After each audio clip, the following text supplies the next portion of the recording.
அன்பான சகோதர சகோதரிகளே, இயேசு கிறிஸ்துவின் இனிய நாமத்தில் உங்களை நான் வாழ்த்துகிறேன். பாலமனச் சோலை வழங்கும் தேர்ந்த நிகழ்ச்சிக்கு உங்களை அன்புடன் அழைப்பது உங்கள் சகோதரி பத்மா.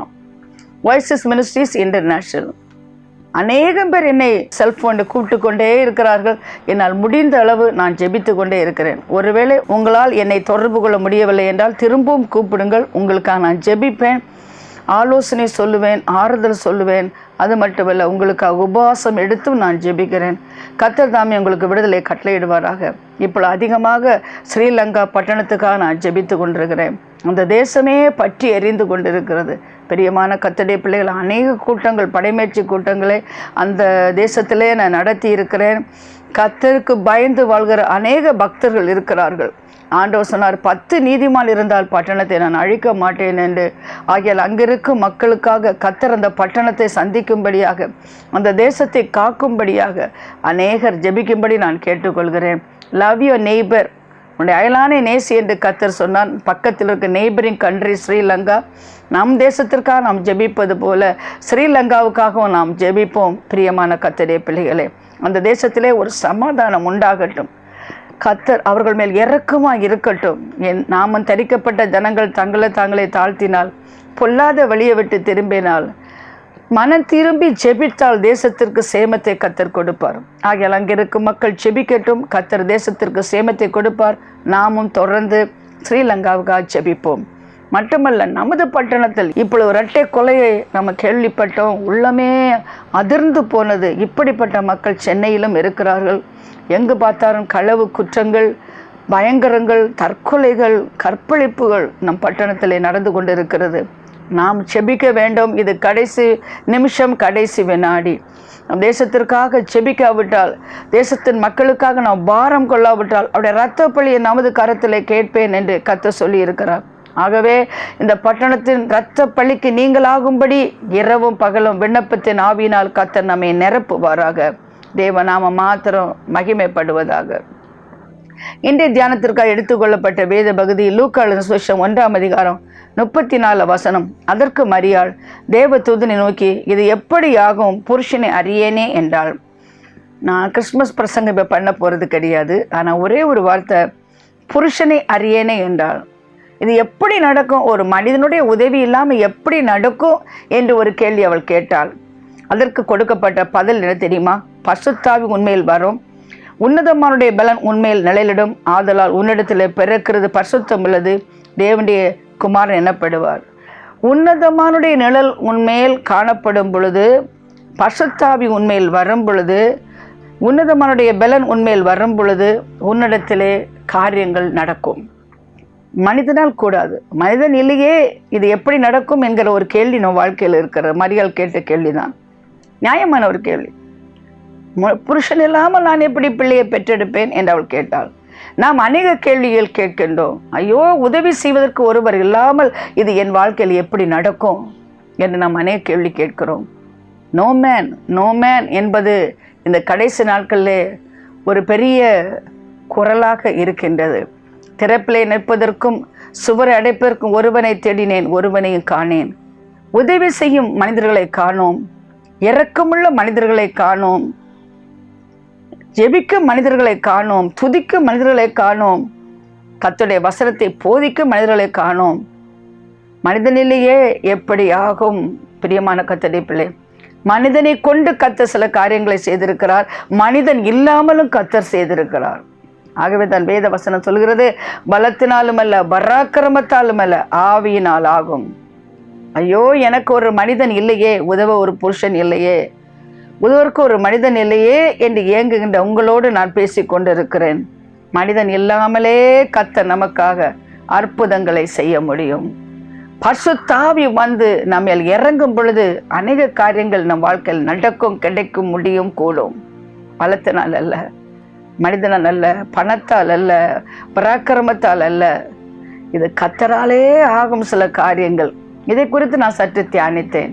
மனிதனை கொண்டு கர்த்தர் என்ன செய்தார், மனிதன் இல்லாமலே என்ன செய்தார் என்பதை நான் வாசிக்கும் பொழுது எனக்கு ஆறுதலாக இருந்தது. உதவதற்கு ஒருவர் இல்லையே என்று ஏங்குகின்ற உங்களோடு பேசுகிறேன். ஒரு மனிதன் இல்லாவிட்டால் இது எப்படி நடக்கும் என்று ஏங்குகிற உங்களோடு நான் பேசுகிறேன். மனிதன் இல்லாவிட்டால் நடக்கும்.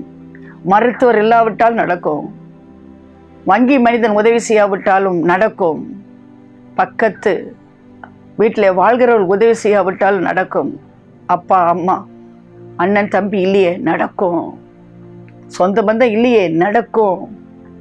பரிசுத்தாவி மட்டும் முன்னிலே நிழலிடும் பொழுது அற்புதங்கள் நடக்கும். உன்னதமானுடைய பலன் உன்னிலே இறங்கும் பொழுது அற்புதங்கள் நடக்கும். உன்னால் முடியாத காரியங்களை நீ சாதிப்பாய். கிடைக்காத காரியங்கள் கிடைக்கும், நடக்காத காரியங்கள் நடக்கும். அந்த ஒரு வார்த்தை, புருஷன் இல்லையே எப்படி ஆகும், ஒரு மனிதன் இல்லையே எனக்கு எப்படி ஆகும் என்கிற கேள்விக்கு பதில் பரிசுத்தாவியால் ஆகும். ஆகவேதான் நான் உங்களிடத்திலே சொல்கிறேன், கடைசி நாட்களிலே மாம்சமான யாவர் மேலும் கர்த்தர் தன் ஆவியை ஊற்றுவார். ஒரு குமாரத்திலும் தீர்க்க சொல்வார்கள், முதியோர் சொப்பனம் காண்பார்கள், வாலிபர்கள் தரிசனம் காண்பார்கள். வியாதிஸ்தர் மேல் கரங்களை வைக்கும்போது சுகமடைவார்கள். பிசாசுகளை துரத்துவோம். சாவுக்கு ஏதுவான யாதொன்று உங்களை சேதப்படுத்தாது. கர்த்தர் கொடுத்த வாக்குத்தத்தம். ஆகவேதான் மிக மிக முக்கியமான ஒரு காரியம், ஆவியினால் நிறைந்து இருக்க வேண்டும், ஆவியினால் வழி நடத்தப்பட வேண்டும். பரிசுத்த ஆவி நம்மிடத்தில் வரும் பொழுது நாம் பலன் அடைவோம்.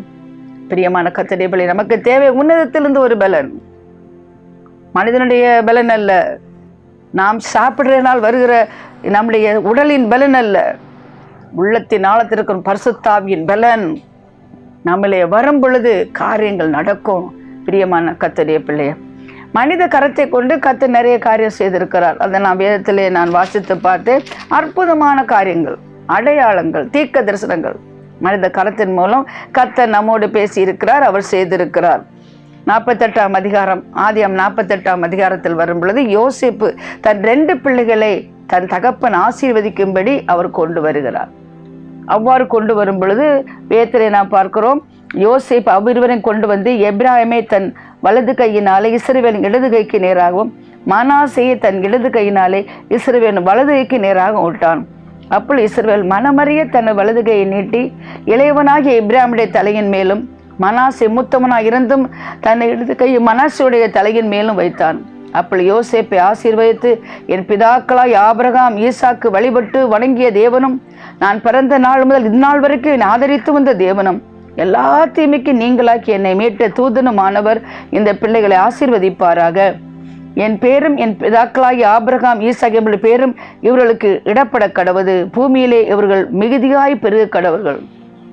ஒரு தகப்பன் தன் பேர குழந்தை ஆசீர்வதிப்பதை நாம் பார்க்கிறோம். கோத்திர பிதா பேர குழந்தைகள் ஆசீர்வதிப்பதற்காக யோசேப்பு கொண்டு வருகின்றான். மூத்தவனை அவர் வலது கையில் கீழும் இளையவனை இடது கையின் கீழும் வைத்தபோது தகப்பன் மனமறிய மாற்றி வைத்தார். வலது கையை இளையவன் மேலும் இடது கையை மூத்தவன் மேலும் வைக்கிறார். அங்கே நாம் சிலுவையை பார்க்கிறோம். கையினால் காட்டப்பட்ட ஒரு அடையாளம். இயேசு கிறிஸ்து மூத்த மகன், முதற் பேரானவர். அவருக்கு தான் எல்லா ஆசீர்வாதமும், சகலம் அவருக்காக படைக்கப்பட்டது, சகலம் அவருக்குள்ளாக இயங்கிக் கொண்டிருக்கிறது. ஆனால் இளையவர்களாகிய உங்களையும் என்னை ஆசீர்வதிக்கும்படி பிதாவாகிய தேவன் தன் கரத்தை மாற்றி வைத்தார், மனமறிய மாற்றி வைத்தார். மன்னிப்பு நமக்கு வந்தது, நியாய தீர்ப்பு அவருக்கு சிலுவையில் வந்தது. ஆண்டுடைய வலதுகரம் ஆசீர்வாதத்தின் கரம், அது நம்மேல் வந்து இளையவர்களாகிய நம்மேல் வந்தது. நியாய தீர்ப்பின் இடதுகரம் இயேசுவின் பேர் வந்தது. இதுதான் இந்த கரத்தை பற்றி நாம் இங்கே பார்க்கிறோம். இது ஒரு அடையாளமாக இந்த காரியத்தை நாம் வேதத்திலே பார்க்கிறோம். அடுத்தபடியாக யாத்திரா 17ஆம் அதிகாரத்திலே வரும் பொழுது அமலேக்கியர்கள் இஸ்ரவேலுக்கு விரோதமாக யுத்தம் பண்ணி கொண்டிருக்கிறார்கள். இந்த யுத்தத்தை மோசே தன் கையை ஏறெடுக்கையிலே இஸ்ரவேல் மேற்கொண்டார்கள். அவன் தன் கையை தாழ விடுகையிலே அமலேக்கு மேற்கொண்டார்கள். மோசே 2 கரங்களையும் உயர்த்தி கொண்டு நிற்கிறான். அவனுடைய கரம் உயர்ந்திருக்கிறது. அப்பொழுது யோசுவா யுத்தம் பண்ணும் பொழுது ஜெயித்து கொண்டிருந்தான். அவன் கரம் தளர்ந்து போகையிலே அந்த யுத்தத்திலே எதிரிகள் ஜெயித்தார்கள். அப்பொழுது ஊரும் ஆரோனும் வந்து இந்த மோசையுடைய கையை தாங்கி பிடிக்கிறார்கள். என்னை கேட்டுக்கொண்டு கர்த்தருடைய பிள்ளைகள், மோசேயின் உயர்த்தப்பட்ட கரங்களிலே ஜெயம் இருந்தது. என்று உங்களுக்கும் எனக்கும் தான் நம்முடைய கரங்களை ஆண்டவருக்கு நேராக ஏறெடுக்கும் பொழுது நம்முடைய வாழ்க்கை யுத்தங்கள் எல்லாவற்றையும் வல்லவர் நமக்காக செய்வார். யோகோவா நிசி தேவன் மோசேயின் கரத்தினாலே அற்புதம் நடந்ததை நாம் இங்கே பார்க்கிறோம். மார்க்கு 5ஆம் அதிகாரம் 41ஆம் வசனத்திலே நாம் பார்க்கிறோம். இயேசு எபிரின் வீட்டிற்கு சென்று குமாரத்தியை கையை பிடித்து தூக்கி, சிரிப்பெண்ணே தபித்தால் குமி, எழுந்திரு என்று சொன்ன பொழுது அவள் எழுந்திருந்தாள். இயேசு கையை நீட்டி குணமாக்கினார். மரித்து போன பொன் உயிரோடு கூட வந்தாள். இதை நவேத்திலே பார்க்கிறோம். அப்போஸ்தலர் 9ஆம் அதிகாரத்தில் பார்க்கும் பொழுது பவுல் அப்போஸ்தலன் மூலமாக அவருடைய கரத்தின் மூலமாக அநேக அற்புதங்கள் நடந்தது. எபிரேயரில் நாம் படிக்கிறோம் கரங்களை வைக்குதலாகிய ஒரு உபதேசத்தை குறித்து, லேயிங் ஆஃப் ஹேண்ட்ஸ். அந்த காலகட்டத்தில் அவர்கள் பெரிய அப்போஸ்தலர்கள் மற்றவர்களை ஊழியத்திற்கு அனுப்பும்போது கரங்களை வைத்து ஜெபித்து அனுப்பியிருக்கிறார்கள். இன்றும் கூட கரங்களை வைக்குதல் என்பது ஒரு பெரிய உபதேசம். மனம் திரும்புதல், ஞானஸ்தானம், அபிஷேகம் போன்று கரங்களை வைக்குதலும் ஒரு உபதேசம். ஆண்டவர் சொன்னார் மார்க் 16ஆம் அதிகாரத்தில், நீங்கள் போய் உலகமெங்கும் போய் வியாதிஸ்தர் மேல் கரங்களை வையுங்கள், அவர்கள் சுகம் அடைவார்கள். வியாதிஸ்தரை துரத்துங்கள் என்று சொல்லும் பொழுது கரங்களை வையும் பொழுது அப்பொழுது வியாதிஸ்தர் சுகமடைவார்கள் என்று சொன்னார். பார்த்தீர்களா, மனித கரத்தினாலே எத்தனையோ அற்புதத்தை ஆண்டவர் செய்திருக்கிறார். யுத்தங்களை ஜெயித்தார்கள், வியாதிஸ்தர்கள் குணமடைந்தார்கள், மரித்தவர்கள் உயிரோடு கூட எழுந்தார்கள். மனித கரத்தின் மூலமாக அநேக அற்புதம் நடந்தது. ஆனால் இனிமேல் நான் சொல்ல போவது மனிதனுடைய கரமே அல்லாமல் இது தேவ கரம் என்று சொல்கிற அளவிற்கு அற்புதத்தை தேவன் செய்திருக்கிறார். No hands. மனிதர் கரத்திற்கும் அதற்கும் இடமே கிடையாது. தேவ கரமே இதை செய்தது என்று உலகம் சொல்லத்தக்கதான அற்புதத்தை கர்த்தர் உனக்கு செய்வார். மனிதர்கள் மூலமாய் அற்புதம் செய்திருப்பார், மனிதர்கள் மூலமாய் உதவி செய்திருப்பார், மனிதர்கள் மூலமாய் அநேக காரியங்கள் உன் வாழ்க்கையில் நடந்திருக்கலாம். ஆனால் ஒரு குறிப்பிட்ட இடம் வரும் பொழுது மனிதன் உதவி எனக்கு இல்லையே, மனிதனால் எனக்கு ஒன்று நடக்க முடியலையே, மருத்துவர்களால் நடக்க முடியலையே, பொருளாதார நெருக்கடியிலே தவிக்கிறேன், உதவுவதற்கு ஒருவர் இல்லையே என்று சொல்கிற இடத்தில் நீ வரும் பொழுது தேவ கரம் இறங்குவதை நீ பார்ப்பாய். தானியேல் 2ஆம் அதிகாரத்தில் ஒரு அற்புதமான அனுபவத்தை நாம் பார்க்க முடியும். நேபுகாத்நேச்சார் என்று சொல்கிற ஒரு பெரிய ராஜா ஒரு சொப்பனத்தை பார்க்கிறார். சொப்பனத்தை மறந்து விட்டார். அந்த ஊரில் எல்லா ஜோசியர்கள், மந்திரவாதிகள் எல்லோரையும் கூப்பிட்டு, நான் ஒரு சொப்பனம் கண்டேன், அந்த சொப்பனத்தையும் சொல்ல வேண்டும், விளக்கத்தையும் சொல்ல வேண்டும் என்று கேட்டுக்கொண்டார். அந்த ஜோசியர்கள் எல்லோருமே, ஐயோ, சொப்பனத்தை சொன்னால் நாங்கள் விளக்கம் சொல்லுவோம், ஆனால் சொப்பனத்தையே சொல்லாமல் எப்படி நாங்கள் விளக்கம் சொல்ல முடியும்? ஞானிகள், மிகவும் பிரசித்தி பெற்றவர்கள். ராஜாவுக்கு கோபம் வந்து சொல்கிறார், என் சொப்பனத்தையும் சொல்லி விளக்கத்தையும் சொல்லாவிட்டால் உங்களை நான் கொன்று விடுவேன். அந்த ராஜ்யத்தில் இருந்த சொப்பனக்காரர்கள், ஜோசியர்கள் எல்லோருமே கொல்லப்படுகிற ஒரு சூழ்நிலை இருக்கும் பொழுது தானியேல் வருகிறார். கர்த்தர் மங்களகரமான பதிலை சொல்லுவார்.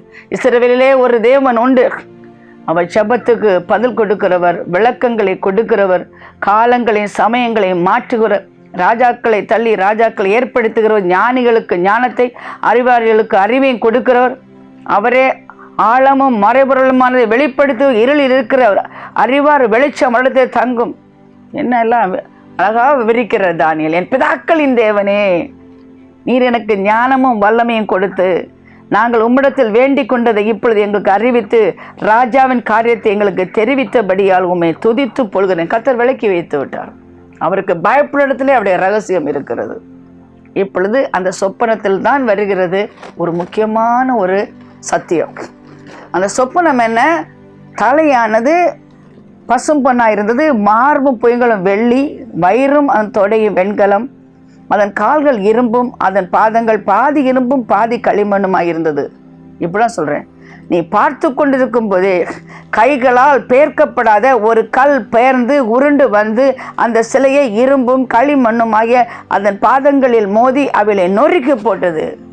கைகளினால் பெயர்க்கப்படாத ஒரு கல், கைகளால் பெயர்க்கப்படாத ஒரு கல். எங்கே பாருங்கள், இந்த பெரிய சிலையை நொறுக்குவதற்கு ஒரு கல் வருகிறது. அது கைகளினால் பெயர்க்கப்படாத ஒரு கல்.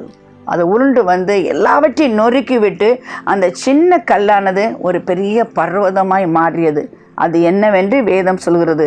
ராஜாக்களின் நாட்களிலே பரலோகத்தின் தேவன் என்றென்றைக்கும் அழியாத ஒரு ராஜ்யத்தை எழும்ப பண்ணுவார். அவர் ராஜ்யம் வேறே ஜனத்துக்கு விடப்படுவதில்லை. ஒரு கல் கையால் பேர்க்கப்படாமல் மலையிலிருந்து பெயர்ந்து உருண்டு வந்து இரும்பையும் வெண்கலத்தையும் களிமண்ணையும் வெள்ளியையும் பொன்னையும் நொறுக்கினதை நீ கண்டீரே, அப்படியே அந்த ராஜ்யங்களை நொறுக்கி நிர்மூலமாக்கி தானோ என்றென்றைக்கு நினைக்கும். இதுதான் இப்பொழுது சம்பவிக்கிறது. ஒவ்வொரு ராஜ்யங்களையும் ஆண்டவர் நொறுக்கினார். நீங்கள் பார்த்து கொண்டிருக்க பழைய காலத்தில் இந்த பெரிய பெரிய சாம்ராஜ்யங்கள் எல்லாம் நொறுக்கப்பட்டவர். இப்பொழுது இரும்பும் களிமண்ணும் என்று சொல்லப்பட்டிருக்கு. பார்த்தீங்களா, ஒன்றோடொன்று ஒட்டாது. இந்த காலகட்டத்தில் கைகளிலே பெயர்க்கப்படாத ஒரு கல் வரப்போகிறது. அந்த கல் பெரிய சாம்ராஜ்யமாய் மாறப்போகுது. அது நம்முடைய தேவனுடைய ராஜ்யமாக இருக்கும். அதற்காக நம்ம காத்து கொண்டு இருக்கிறோம். பிரியமான கர்த்தருடைய பிள்ளை, மனிதனுடைய கைக்கும் இதற்கும் தொடர்பில்லை. கைகளினால் பெயர்க்கப்படாத ஒரு கல்லாக ஆண்டவர் இந்த உலகத்திலே ஒரு சாம்ராஜ்யத்தை அவர் ஏற்படுத்துவார் என்று நாம் பார்க்கிறோம். நியாயாதிபதிகள் 4ஆம் அதிகாரத்திலே பார்க்கும் பொழுது இஸ்ரவேல் தேசத்துக்கு விரோதமாக பெரிய ஒரு யுத்தம் நடந்து கொண்டிருக்கிறது. அப்பொழுது லபிதோத்தின் மனைவியாகிய தெபோராள் பாராக்கை அழைத்து, இந்த பெரிய 90 ரதங்கள் இரும்பு ரதங்கள் வருகிறது, அதற்கு விரோதமான வருகின்ற அந்த ராஜாவுக்கு சிசராவுக்கு நீங்கள் பயப்பட வேண்டாம், நீங்கள் போங்கள், நீங்கள் யுத்தத்திலே ஜெயிப்பீர்கள் என்று அவள் சொல்கிறாள். அப்பொழுது அந்த பாராக் என்ன சொல்கிறான்? நீ வந்தால் நான் போவேன் என்று சொல்கிறாள். ஏன் ஏன் தெபோராள் வர வேண்டும்? அவள் வாயிலே வார்த்தைகள் இருந்தது. ஆண்டோடைய வார்த்தை அவள் வாயிலே இருந்தது. அப்படியே தெபோராள் யுத்தகலத்திற்கு போகிறாள். தெபோராள் யுத்தகலத்துக்கு போறதுனால் என்ன ஆனது தெரியுமா? கர்த்தர் தம்முடைய ஜனத்துக்காக யுத்தம் பண்ணினார். கர்த்தர் யுத்தகலத்திலே வந்தார். கர்த்தர் யுத்தகலத்திலே வந்தபோது மனுஷனுக்கு இடமில்லை. வேதம் என்ன சொல்லி பாருங்கள், வானத்திலிருந்து யுத்தம் உண்டாயிற்று. மனிதனுக்கு மனிதன் யுத்தம் அல்ல, வானத்திலிருந்து மனிதனோட யுத்தம். வானத்திலிருந்து யுத்தம் உண்டாயிற்று. நட்சத்திரங்கள் தங்கள் அயனங்களிலிருந்து சிசராவோட யுத்தம் பண்ணின. கீசோ நதி, பூர்வ நதியாகிய கீசோ நதியை அவளை அடித்து கொண்டு போயிட்டு, என் ஆத்துமாவே நீ பலவான்களை மிதித்தாய். அப்பொழுது குதிரைகளின் குழம்புகளின் பாய்ச்சலினாலே பலவான்களின் பாய்ச்சலினாலே பிளந்து போயின. இப்படிப்பட்ட ஒரு சூழ்நிலையில மனிதன் யுத்தம் பண்ணவில்லை, கர்த்தர் யுத்தம் பண்ணுகிறார். கர்த்தர் யுத்தம் பண்ணும்போது நட்சத்திரங்கள் தெபோராளுக்காக யுத்தம் பண்ணினதாம். கீசோ நதி தெபோராளுக்காக யுத்தம் பண்ணினதாம். கர்த்தாவே நீ சேயீரிலிருந்து புறப்பட்டு ஏதோமின் வெளியிலிருந்து நடந்து வருகையில் பூமி அதிர்ந்தது, வானம் சொரிந்தது, மேகங்களும் தண்ணீராய் பொழிந்தது. கர்த்தருக்கு முன்பாக பர்வதங்கள் கரைந்தது. இஸ்ரவேல் தேவனாய் கர்த்தருக்கு முன்பாக சீனாயும் கரைந்தது. பார்த்தீர்களா? கர்த்தர் யுத்தத்திற்கு வந்தால் பூமி சும்மா இருக்காது, மலைகள் சும்மா இருக்காது, மேகம் சும்மா இருக்காது, நட்சத்திரம் சும்மா இருக்காது, நதிகள் சும்மா இருக்காது. எல்லாமே யுத்தம் பண்ணி இருக்கிறது கர்த்தருக்காக. இங்கே மனுஷ கரம் அல்ல, ஒரு தேவ கரம் யுத்தம் பண்ணுவதை பார்க்கிறோம். என்னை கேட்டுக்கொண்டிருக்க கர்த்தருடைய பிள்ளை, இன்றைக்கு உனக்கு விரோதமாய் ஒரு பெரிய யுத்தம் நடந்து கொண்டிருக்கிறதா? எனக்கு ஒருவர் இல்லையே, உதவி செய்வதற்கு ஒருவர் இல்லையே என்று சொல்கிறாயா? அவளுடைய பலன் நம்முடைய பலனோட அதிகமாக இருக்கிறதா? 900 ரதங்கள், இருப்பு ரதங்களோடு வந்தான் சிசரா. அப்படி உன்னை விட பெரிய சத்துவங்களை பலவான்களை எதிர்க்கக்கூடிய ஒரு சூழ்நிலையில நீ இருக்கிறாயா? மனிதகரம் இல்லை என்று தேவகரம் இறங்கி வருவதை நீ பார்ப்பாய். உனக்காய் கர்த்தர் யுத்தம் பண்ணுவார். யாத்திராகம 14ஆம் அதிகாரம் 13 வசனம் சொல்லுகிறது, பார்வோனின் சேனைகள் துரத்தி கொண்டு வருவார்கள். அப்பொழுது மோசே சொன்னான், சும்மா இருங்கள், கர்த்தர் நமக்காய் யுத்தம் பண்ணுவார். கர்த்தர் யுத்தம் பண்ணுவதை நீங்கள் பார்ப்பீர்கள். எப்படி கர்த்தர் யுத்தம் பண்ணினார்? செங்கடல் இஸ்ரேல் மக்களுக்காய் திறக்கப்பட்டது. பார்வோனுடைய சேனை வரும் பொழுது செங்கடல் மூடிவிட்டது. குதிரையும் குதிரை வீரனையும் செங்கடலே ஆண்டவர் அங்கே அழித்து போட்டார். அவனுடைய இருப்பிடங்கள் அங்கே அழிந்து போனது. ஆகவே தான் தெபோராளுக்கு ஒரு தெம்பு வந்தது. ஏன்? இஸ்ரவேல் மக்களுக்காக செங்கடலிலே இருப்பு ரதங்களோடு வந்த பார்வோனை முறியடித்தாரே, அதுபோன்று இப்பொழுது 900 இருப்பு ரதங்களோடு வருகிற இவனை முறியடிக்க நம்மால் முடியும் என்று அவள் தெய்வ வார்த்தையை பேசுகிறாள். என்னை கேட்டுக்கொண்டு கர்த்தருடைய பிள்ளை, இந்த நேரத்தில் பெரிய ஒரு யுத்தத்தின் மத்தியிலே நின்று கொண்டிருக்கிறாயா? உன்னால் ஒன்றும் செய்ய முடியவில்லையா? உதவி செய்ய ஒருவர் இல்லை என்று நீ கதறி கொண்டிருக்கிறாயா?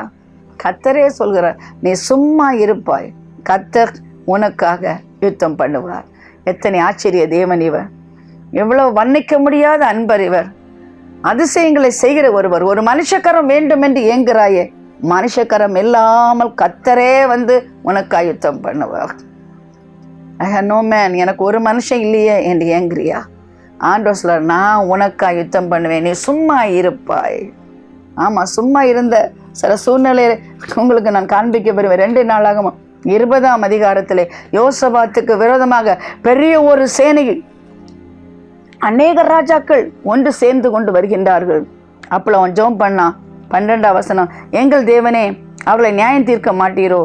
எங்களுக்கு விரோதமாக வந்த ஏராளமான கூட்டத்துக்கு முன்பாக நிற்க எங்களுக்கு பலன் இல்லை. நாங்கள் செய்ய வேண்டியது என்னதென்று எங்களுக்கு தெரியவில்லை.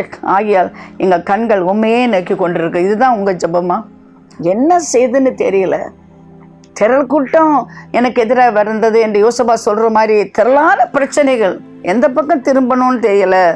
எங்கே போனாலும் பிரச்சனை, சோதனை மேலே சோதனை, வேதனை மேலே வேதனை, பிரச்சனை மேலே பிரச்சனை. காலை எனக்கு கண்ணீராக வழிஞ்சது. நான் என் மேஜையில் உட்காந்துருக்கும் போது, சாப்பிட உட்காந்துருக்கும் பொழுது ஒரு ஃபோன் கால் வருகிறது. சரி, சாப்பிட்டு விட்டு எடுக்கலாமா? இல்லை, என் சாப்பாடை நிறுத்தி விட்டு அந்த ஃபோன் காலை எடுத்தால் அவர் சொல்கிறாங்க, ஒரு கஞ்சி அல்லாவிட்ட ஒரு கப் டீ கூட எங்கள் வீட்டில் கிடையாது, நாங்கள்லாம் பட்டினியாகவே இருக்கிறோம். என் பிள்ளை காலேஜுக்கு அனுப்ப 2 நாள் காலேஜுக்கு அனுப்பலாம், 2 நாள் சாப்பாடு இல்லை. இப்படியும் நம்ம நாட்டில் ஜனங்க இருக்கிறாங்க. நான் உடனே அவங்கள கேட்டேன், என் கூகுள் நம்பர் கொடுங்க. அது கூட அவங்கள்ட்ட இல்லை, கூகுள் நம்பர் கூட கிடையாது. எப்படி அவங்களுக்கு உதவி செய்யுதுன்னு. பிரியமான கர்த்தருடைய பிள்ளை, எந்நேரம் தான் மக்கள் இருக்காங்க. இந்த பட்டணம் செய்வது இன்னது என்று எங்களுக்கு தெரியவில்லை. சூழ்நிலை சூழ்ந்து ஒரு இந்த இப்படிப்பட்ட சூழ்நிலை அழுத்தும் பொழுது சில குடும்பமாக தற்கொலை பண்ணிடுறாங்க. எப்போ பேப்பரில் வந்துட்டு இருக்குது, டிவியில் வருது, குடும்பமாக செத்து போயிடுறாங்க. அவங்களுக்காக தான் நான் ஜெபித்து கொண்டிருக்கிறேன், பேசி கொண்டிருக்கேன். எப்படி ஆயிலும் ஆண்டவரே, அன்றைக்கு ஆண்டவரே சோர்ந்து போன எலியாவுக்கு நான் ஆண்டவரே ஆகாரம் கொடுத்தீங்களே, தூதனை வித்து ஆகாரம் கொடுத்தீரே, இன்றைக்கு நீ அப்படி செய்ய வல்லமை உள்ள தேவன் தான்.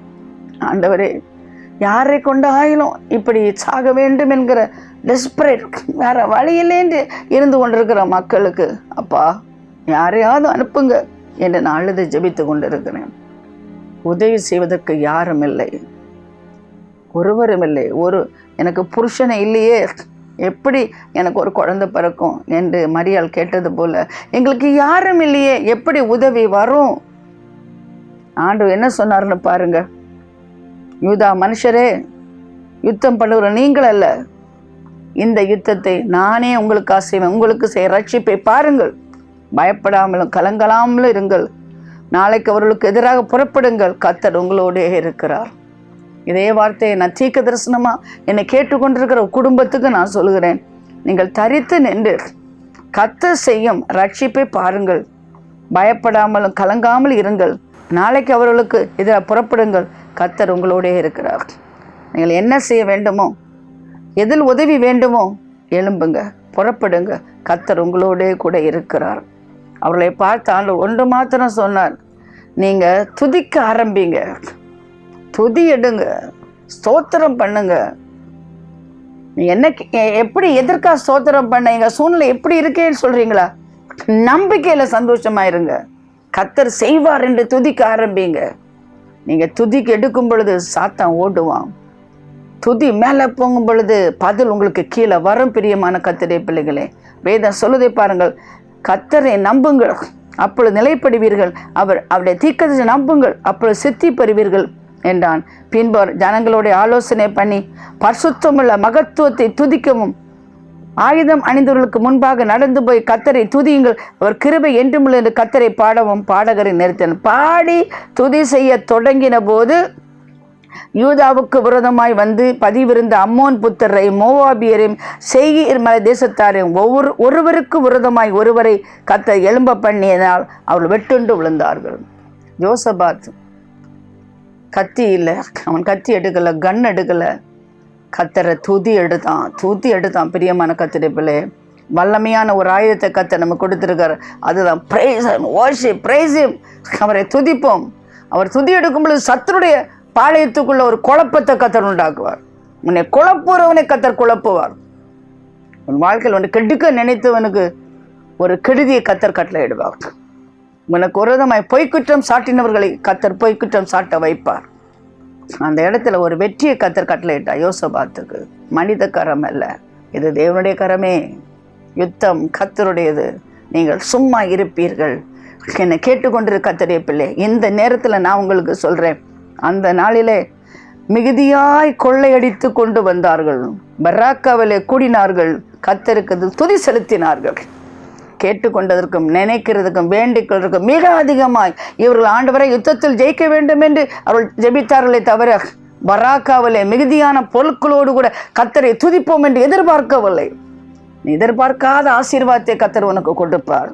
மனித கரம் அல்ல, தேவ கரத்தை எதிர்பாருங்கள். நீங்கள் குடும்பமாக ஜெபம் பண்ணுங்க. எரிக்கோ கோட்டை ஜனங்க சுற்றி வந்ததும் கோட்டை உடைஞ்சது. உங்கள் குடும்பத்தை சுற்றிலும் ஒரு துதி கோட்டையை ஏற்படுத்துங்க, ஒரு ஜெபக்கோட்டை ஏற்படுத்துங்க. நீங்கள் பாருங்கள், சத்துரு நொறுங்கி விழுவான், நீங்கள் நிமிர்ந்து நிற்பீர்கள். சில ரதங்களையும் குதிரைகளையும் குறித்து மேன்மை நாங்களோ எங்கள் தேவனாய கர்த்தரை குறித்து மேன்மை பாராட்டுவோம். அவர் எங்களுக்காக யுத்தம் செய்வார். பரிசுத்த ஆவி நிழலிடும், நாங்கள் பலனடைவோம். கர்த்தர் எங்களுக்காக செய்வார். நாங்கள் எதை வாஞ்சித்தோமோ அதை கர்த்தரிடத்தில் பெற்றுக்கொள்வோம். கர்த்தர் தமக்கு பயந்தருடைய மன விருப்பத்தின்படி செய்வார். உன் மன விருப்பத்தை கர்த்தர் நிறைவேற்றுவார். விடுதலை நிச்சயம், ஜெயம் நிச்சயம், சுகம் நிச்சயம், ஆறுதல் நிச்சயம், பணவசதி வருவது நிச்சயம். கர்த்தர் கைவிடவே மாட்டார்.